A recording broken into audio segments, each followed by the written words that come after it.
Here is worksheet 6. We are working on two equations, two unknowns. That means you have two equations and you have x and y missing, and you are looking to find if there is one answer, no answer, or infinitely many answers. So there are different methods of elimination and substitution and graphing. In this case, I'm going to use the substitution method. So isolating y, I divide everything by -2. So the answer from here for this one becomes y equal to -4 plus 5x. So I'm going to take this y and I will substitute it on the equation of the first one. So the first one's equation is -5x plus, instead of y, I replace by its equivalent, which is -4 plus 5x. 5x and -5x cancels, and you have -4 equal to -4. You got to an equality that is always true, so you would say there is infinitely many solutions.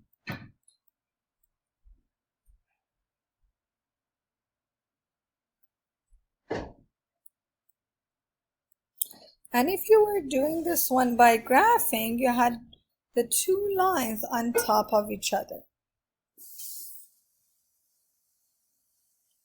So here is how it would look like. If you have y equal to -4 plus 5x. Y is -4, that's the beginning point, then you go up 5 over 1. Up 5 over 1 and then connecting the lines. And the second line, or the other line, will be on top of this line. So the intersection of these lines are infinitely many answers. Means for any x value you pick, the output will be -4 plus 5t, which is the y. So on the test, if I give you such question, as long as you tell me it has infinitely many solutions, that's enough. I don't need you to give me that specific answer. Next. -4x minus 4y is 20. Oh, on the previous one, by the way, question number 5 and 6 is asking to classify them as of consistent or inconsistent versus dependent or independent. When you have infinitely many solutions, it's dependent because the two lines depend on each other. So it has a dependent solution. And then it says consistent or inconsistent. Since there is solution, we call that consistent. Okay, next. So two equation, two unknown. We can do elimination method here. We multiply the second one by -2. So this way, this becomes -4x. So you multiply -2 by all of them, minus 10y equal to 8. So rewriting them, you have 4x minus 4y equal 20 on top, and then on the second one that you just obtained is -4x minus 10y equal to 8. So now you're going to add them. This cancels. You have -14y is equal to 28. Y is equal to -2. So you got one of the two unknowns. You're going to find the other one by substituting in either of the two equations.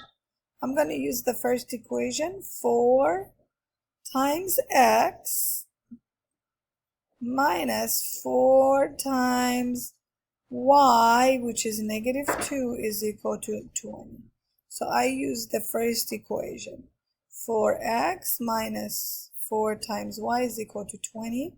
So you have 4x plus 8 equal to 20. 4x is equal to 12.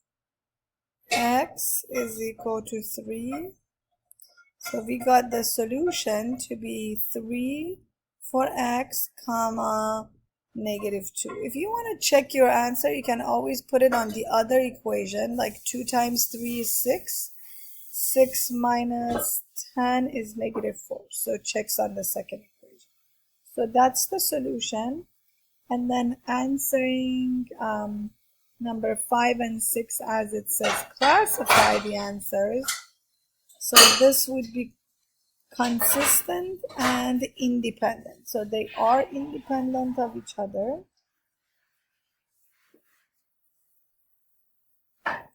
And since there is an answer, is consistent. Next.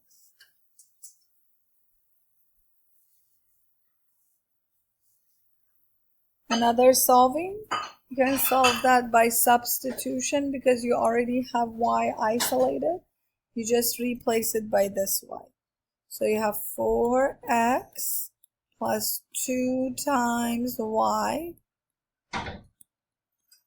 is equal to 3. So that's the y in reality. -2x minus 1. So 4x minus 4x minus 2 is equal to, distributing this one, equals to 3. 4x and 4x cancels. Is -2 equal to 3? Never. So if that's never, then there is no solution.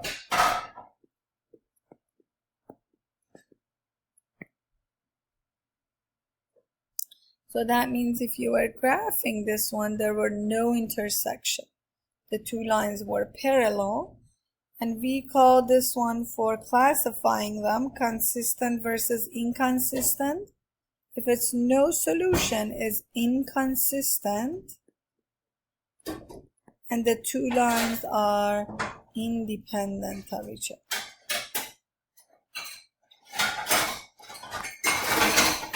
Next. So 3 equation, 3 unknown.